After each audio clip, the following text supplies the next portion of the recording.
Bienvenue sur la chaîne des entrepreneurs. Si vous êtes nouveau, si vous débutez en entrepreneuriat, vous aurez sur cette chaîne la réponse à vos questions à travers nos différents reportages, en partant justement vers ceux-là qui ont déjà réussi dans le domaine en majorité, en quittant de rien pour devenir des héros de l'entrepreneuriat. On dit souvent, c'est mieux d'être employé par quelqu'un, mais c'est encore mieux d'être à son propre compte. Avant de commencer la vidéo, si vous êtes nouveau et que vous passez par là, n'hésitez pas de vous abonner et d'activer les notifications pour ne pas rater nos publications, car sur cette chaîne, on vous parle de tout ce qui concerne l'entrepreneuriat. On vous donne la réponse à vos différentes questions. Aujourd'hui, on ira vers cet entrepreneur dénommé Blaise Option. C'est quelqu'un qui a mis son savoir-faire à bon escient pour montrer qu'on peut faire de belles choses malgré le contexte difficile dans le domaine du cinéma en Afrique. C'est là qu'il aime le plus au monde depuis sa tendre enfance. Il est passé par des vidéoclubs, il a abandonné à un moment et est revenu dans l'art, car le dit-on souvent, on revient toujours à ses premiers amours. Dans la suite, il nous parlera largement de ses productions, de ses œuvres, de sa formation, de pourquoi et comment il est passé de longs métrages aux séries, mais aussi des problèmes qui minent le cinéma à l'échelle africaine, parce qu'il est désormais international.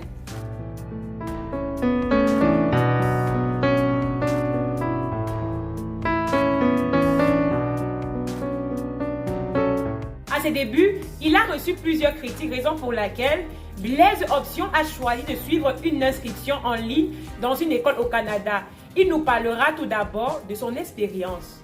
Je m'inscris en ligne pour me former, c'est pas après conséquence, c'est après engagement mortel. D'accord. Parce que j'ai fait conséquence, c'est pas, j'ai fait engagement mortel.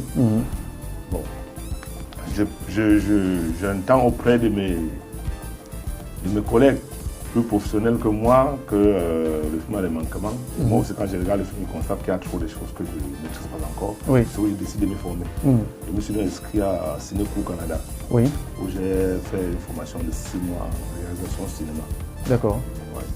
Bon, c'est après cette formation où j'ai fait le court-métrage, des cours. J'ai fait Feu de l'amour, Secret conjugal et L'épouse d'Android. D'accord. Ouais, c'est les 3 courts-métrages que j'ai fait pour les notes en réalisation. D'accord. Bon, après les 6 mois, il est vrai qu'il était précis que je devais aller au Canada faire encore 3 mois de stage et avant d'avoir mon diplôme de réalisation. Bon. Oui. Je n'ai pas voulu parce que j'avais déjà ce que je voulais. Moi, je voulais juste avoir une base de réalisateur. D'accord. Je n'étais pas à la recherche d'un diplôme académique. Pour quoi que ce soit acquis. C'était juste que je voulais avoir une base de savoir ce que je fais. Exact. C'est quand il prend conseil près de ses collègues qu'il sent qu'il y a un manquement, d'où la nécessité pour lui de faire une formation de 6 mois qui lui permettra d'avoir une base, de savoir ce qu'il fait. On aimerait maintenant savoir si son film Cauchemar vivant sort après sa formation. Cauchemar vivant, j'ai fait Cauchemar vivant après manipulation fatale. Oui. D'accord. Oui. Qui est un succès cette fois-là. Oui. Qu'est-ce que la critique dit cette fois-là? Cauchemar vivant, non, après ma formation, juste après la formation, le tout premier film que j'ai fait, c'est Miranda. Miranda. Ouais. Oh, ouais. Miranda, c'est vraiment mon premier film après ma formation. Je fais Miranda, après je fais Manipulation fatale, une série de 28 épisodes. J'ai fait donc Cauchemar vivant. C'est Miranda qui a eu un succès terrible parce que Miranda a été sollicité par plusieurs chaînes de télévision. C'est dans plusieurs chaînes de télévision. Oui. C'est passé aussi, c'était aussi aux écrans noirs. Oui. Miranda, c'était même presque. Tout le monde s'attendait à ce que ça gagne le prix de meilleur film camerounais aux écrans noirs. Bon, comme il y a aussi, je ne suis pas seul au Cameroun qui fait bien. Ouais, donc, Miranda a eu un succès. Jusqu'à présent, Miranda, c'est mon film qui a eu plus de succès. Oui. Parmi toutes mes productions. Oui, après Miranda, je décide de faire la série Manipulation fatale. Voilà. Oui. Mais je fais la série, pourquoi? Parce que je ne suis pas trop série en fait. Je ne suis pas trop série. J'aime plus les longs métrages, j'aime voir un film qui dessus. Mais je fais la série parce que je me rends compte que, avant tout, il est vrai, le cinéma c'est ma passion, mais je vais aussi vivre de ce que je fais. Tout à fait. Voilà. J'ai décidé de faire la série parce que je me rends compte que les chaînes de télévision s'intéressent plus au feuilleton. Et quand je mets mes petites enquêtes, je constate que les séries sont plus rentables que les longs métrages. Oui. C'est où j'ai décidé de faire une série. J'ai écrit Manipulation Fatale pendant 6 mois. D'accord. 6 mois d'écriture et 6 mois de production. Donc ça m'a pris 1 an. Oui. Ouais, et je peux dire que c'est Manipulation Fatale qui m'a fait connaître au grand public. Non, je n'ai pas encore vendu Manipulation Fatale. Pourquoi? Parce que comme c'est une série où on a beaucoup misé dessus, parce que quand cette série sort, on la met sur YouTube, ça fait tout un tapage dans le monde entier, parce que les gens ont beaucoup apprécié cette série. Et à la chaîne A+, du Bouquet, Canal+, qui a acheté cette série. Ils ont acheté la série, ils étaient à 1200 € l'épisode. Mais nous, on a refusé parce qu'on se disait que non, il faut aller jusqu'à même 2000 € parce qu'on a beaucoup misé sur cette série. Oui. On avait beaucoup misé. Ils ont des 1200 €. Maintenant, après, il y a la société de distribution, Côte Ouest Distribution, qui ont aussi sollicité la série. On les a confiés la série de distribution. Oui, pour le moment, bon, les ventes continuent sur Vori parce que j'ai mon partenaire Vori TV, la plateforme www.vori.tv. C'est mon partenaire dans la production de tout ce que je fais. Donc, tous ceux qui veulent voir Manipulation Fatale, qui n'ont pas encore vu, la série est disponible sur cette plateforme. Il affirme que Cauchemar Vivant vient après sa formation, mais de toutes ses productions, Miranda a été sollicité par plusieurs chaînes de télévision. Il n'était pas trop série, mais il doit vivre de son art. En menant ses enquêtes, il se rend compte que les séries sont plus rentables et sont plus sollicitées sur le marché du cinéma, d'où la production de sa première série Manipulation Fatale, qui n'est jusqu'ici pas vendue sur le marché.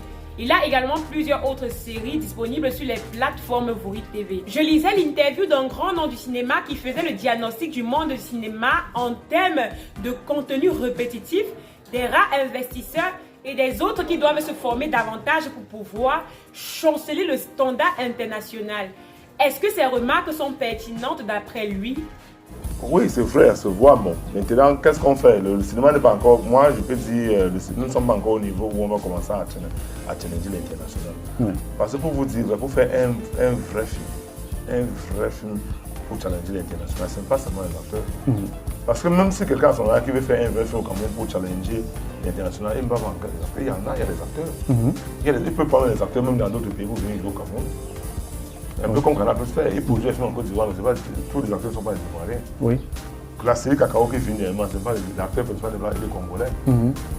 Il y a un Congolais, il y a un Gabonais, il y a les Ivoiriens, ce n'est pas seulement les Ivoiriens. Donc, pour faire un film pour challenger l'international, ce n'est pas facile. Parce qu'il faut mettre au moins 500 millions sur un long métrage. Je ne vois pas comment un Camerounais va mettre 500 millions sur un long métrage. Comment il va faire pour rentabiliser? C'est impossible. Donc on ne le fait pas parce qu'on ne peut pas. On ne le fait pas parce qu'il n'y a pas déjà les moyens. Après avoir misé cet argent, vous allez faire comment pour trouver cet argent? C'est impossible. Donc maintenant, en ce qui concerne les formations des acteurs, les formations des réalisateurs, les acteurs, aujourd'hui, quand je regarde il y a 5 ans et les acteurs d'aujourd'hui, il y a 5 ans, on n'avait pas ces acteurs. Les gars se performent tous les jours, les gars qui travaillent vraiment. On a de très bons acteurs aujourd'hui. Il est vrai qu'ils sont très peu parce que les cinéphiles sont aussi trop exigeants. Quand tu sors un film aujourd'hui, les gars jouent bien, le lendemain tu sors le film. Si on voit seulement les 2 têtes qu'il y avait dans le dernier film, on va dire que les mêmes gens tous les jours. Et pourtant, c'est parce qu'on n'a pas, ils ne sont pas nombreux. Ils sont très peu. Si on a peut-être 10 bons acteurs à Douala, on a peut-être 10 bons acteurs, on a peut-être 20 acteurs. Qu'est-ce que 20 acteurs peuvent faire dans 100 productions en un an? Donc il y a un problème non seulement d'investisseurs, mais de ressources humaines de qualité aussi. Oui, il y a un problème de qualité parce que si vous voulez jouer, si vous faites un bon film, vous allez voir les mêmes têtes. Mais Thomas peut faire les bons films, vous allez voir les mêmes têtes. Si on veut juger sur le jeu des acteurs, on va voir les mêmes têtes partout. Voilà pourquoi de temps en temps, nous sommes obligés de prendre ceux qu'on ne connaît pas encore, ceux qu'on ne connaît même pas, qui n'ont pas encore joué, pour les introduire. Pour que ça change un peu. Mais, par moment, on regrette parce que le retour est très mauvais. Le retour, parce que quand vous lisez les commentaires sur un nouveau acteur qu'on vient de mettre, ce que tu as mis dans une position, tu regrettes pourquoi tu ne l'avais plus. mais ce qui me plaît, c'est que les gars sont en train de travailler. Les gars travaillent tous les jours. Je sais que d'ici 5 ans, on ne sera pas à ce niveau parce qu'il y a 5 ans, on n'était pas à ce niveau. Voilà, On se rend compte que la remarque est très pertinente, mais qu'avec le temps, les choses changent et que les acteurs se perfectionnent de plus en plus. Voilà mes amours, c'était tout pour aujourd'hui. Si ça vous a plu, max de pouces bleus. Sinon, dis-nous en commentaire. Dis-nous également en commentaire les sujets que vous aimeriez qu'on aborde les prochaines fois. Surtout, mais alors surtout, si vous êtes nouveau et que vous passez par là, n'hésitez pas de vous abonner et d'activer les notifications car sur cette chaîne, on parle de tout ce qui concerne l'entrepreneuriat. On répond à vos différentes questions en partant vers ceux-là qui ont déjà réussi dans le domaine, en majorité en partant de rien pour devenir des héros de l'entrepreneuriat. Merci d'avoir regardé la vidéo jusqu'à la fin et à de prochaines pour de nouvelles vidéos.